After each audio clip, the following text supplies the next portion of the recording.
ഞാൻ കേട്ടില്ല മാറി, എന്നോട് ആരും പറഞ്ഞില്ല. പരിപാടിയാണോ ഇതോ? ഇന്നലെ മീറ്റിംഗ്, മിനിഞ്ഞാന്ന് മീറ്റിംഗ്, കൊച്ചു കള്ള. അതായത് പറയാം, എനിക്ക് ഒളിച്ചു കച്ചവടമൊന്നുമില്ല. ഞാൻ BJP കഴിഞ്ഞ് ജനുവരി 31 BJP മെമ്പർഷിപ്പ് വരുന്നു. അതിനുശേഷം ദൈവം സാക്ഷി ഒരു സ്ഥാനം വേണമെന്ന് ഞാൻ പറഞ്ഞിട്ടില്ല.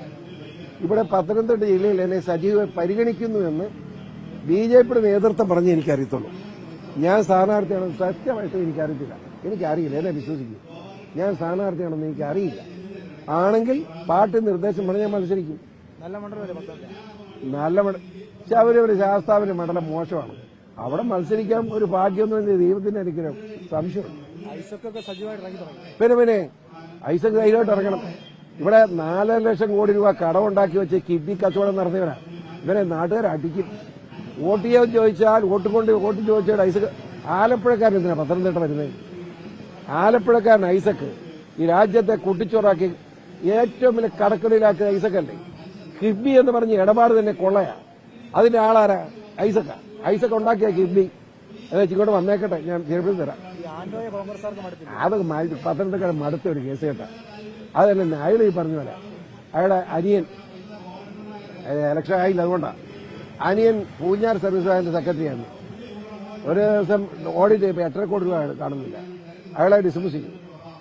അത് കഴിഞ്ഞപ്പോൾ അയാളുടെ ചേട്ടനുണ്ടായിരുന്നു ഈ ആന്റോടെ, അയാൾ 3 ബാങ്കിന്റെ പ്രസിഡന്റായിരുന്നു. അയാൾ ഒരു ദിവസം മരിച്ചു. ഇതെങ്ങനെ മരിച്ചെന്ന് ആർക്കും വരുന്നത്, പല ആരോപണമുണ്ട്, ഞാൻ അതിലേക്ക് കിടക്കുന്നില്ല. ഏതായാലും മരിച്ചു കഴിഞ്ഞ 2 ആഴ്ച കഴിഞ്ഞപ്പം കണക്ക് നോക്കിയപ്പോൾ 12 കോടി രൂപയില്ല.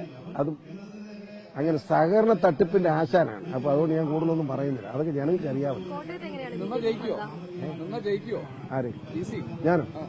സംശയമോ? ഞാൻ നിന്നാൽ ജയിച്ചെന്ന് കൂട്ടും, പിന്നെ വേറെ തർക്കമൊന്നും വേണ്ട. നിൽക്കുമെന്ന് ഞാൻ എന്റെ നിയമത്തിലാണ് നിൽക്കലേ. കോട്ടയം എന്റെ നിയമമുള്ളതല്ല, ഞാൻ പൂഞ്ഞാറുകാരനാണ്. പൂഞ്ഞാറ് പത്തനംതിട്ട പാർലമെന്റ് സീറ്റിലാണ്, അവിടെ നിൽക്കുള്ളൂ, അല്ല ഞാൻ നിൽക്കില്ല. അല്ല എനിക്ക് അതിനെ പറ്റിയ കാരണം ഉദാഹരണം 91 പൂഞ്ഞാറ് സീറ്റില്ല, കാരണം എൻ ജോസഫ് ആ മുന്നണിയാണ് ഞങ്ങൾ. അപ്പോൾ BJP പറഞ്ഞു ചോര നിയമസഭ വേണം, തൊടുപുഴ നിൽക്കാൻ പറഞ്ഞു. ഈസിയായിട്ട് ജയിക്കാമല്ലോ. ഞാൻ സോറി, ഞാനില്ലാന്നു. പൂഞ്ഞാറില്ലാതെ ഞാനില്ല. പൂഞ്ഞാറ് നിയമപ്പെടുന്നത് പത്തനംതിട്ടയിലെ വേറെടുത്ത് ഞാൻ പോയില്ല. എനിക്കറിയില്ല, ഞാൻ അതിലൊന്നും ചർച്ചയ്ക്ക് ഞാനില്ല. കോട്ടയത്ത് വളരെ വിജയസാധ്യതയുള്ള സീറ്റാണ്. BJP ഒറ്റക്കെട്ടായി ഇറങ്ങിയാൽ ആരാഎനിക്കറിയില്ല, BJPക്ക് വളരെ നിർണായകമായ വോട്ടുള്ള സ്ഥലമാണ്, ജയിക്കാൻ പറ്റുന്നതാണ് വിചാരം. അതായത് ഇപ്പോഴത്തെ പാലാ നിയോജകമണ്ഡലത്തിൽ 8 പഞ്ചായത്ത് നിർണായകമായ ഭൂരിപക്ഷം എനിക്ക് ഉള്ളതാണ്. അനിയ വേറെ വരും ചോദിക്കാവുള്ളൂ.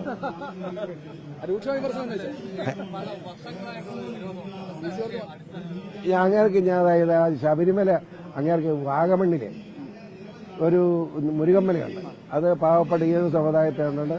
25 ഏക്കർ ഞാൻ തിരുവഞ്ചൂർ ആശ്രമം പറഞ്ഞു, തിരുവഞ്ചൂരാണ് ബലമായിട്ട് പതിപ്പിച്ചു. ഒരു ക്ഷേത്രം ഉണ്ടാകും, ക്ഷേത്രം തകർന്ന് കിടക്കാം. അതിൽ 10 ഏക്കർ വെള്ളാപ്പള്ളിയുടെ പേരിൽ ഞാൻ പതിച്ചു കൊണ്ടുപോയി. ഞാൻ തന്നെയായിരുന്നു ചർച്ചയിൽ പോയത്. വെള്ളാപ്പള്ളി ഉണ്ടായിരുന്നു, വെള്ളാപ്പള്ളിക്ക് പേര് 10 ഏക്കർ കൊടുത്തു, 15 ഏക്കർ SNDP പാലാ യൂണിയനും കൊടുത്തു. പിന്നെ അവിടെ കുന്നോന്നിൽ ഒരു ക്ഷേത്രം SNDPയുടെ അവർ കാശിലെ പണി തുടങ്ങി സഹായിക്കുന്നത് ഒരു 4.5 ലക്ഷം രൂപ ഞാൻ കയ്യിൽ നിന്ന് കൊടുത്തു. അങ്ങനെ ഒത്തിരിയേറെ ഉപകാരം ഈഴവ സമുദായം ചെയ്തിട്ടുണ്ട്. ഇപ്പോൾ ഈഴവ സമുദായം വെള്ളാപ്പള്ളിയുടെ നേതൃത്വത്തിൽ വലിയ സാമ്പത്തിക നിലയിലേക്ക് ഉയർന്നിട്ടുണ്ട്. അങ്ങനെയൊക്കെ ചെറിയ ഉപകാരമൊക്കെ ഞാൻ പറ്റുന്ന ചെയ്ത് കൊടുത്തിട്ടുണ്ട്. അല്ലാതെ അതുകൊണ്ട് എന്നോട് ഭയങ്കര സ്നേഹമാണ് അദ്ദേഹത്തിന്. അദ്ദേഹത്തിന്റെ ഉദ്ദേശം ഞാൻ ജയിക്കണമെന്നാണ്. അദ്ദേഹം ഇങ്ങനെ തോക്കുമെന്ന് പറഞ്ഞവരെല്ലാം ജയിക്കും അദ്ദേഹം പറഞ്ഞു. അതാണ് അതിന്റെ കാര്യം. പക്ഷേ സുധീരനെതിരായിട്ട് പുള്ളി പറഞ്ഞു, സുധീരൻ ജയിച്ചു. അതുപോലെ ഞാൻ ജയിച്ചോട്ടെ എന്നിങ്ങനെ പുള്ളി ശ്രമിക്കാം, ഊതിരിക്കരുത്.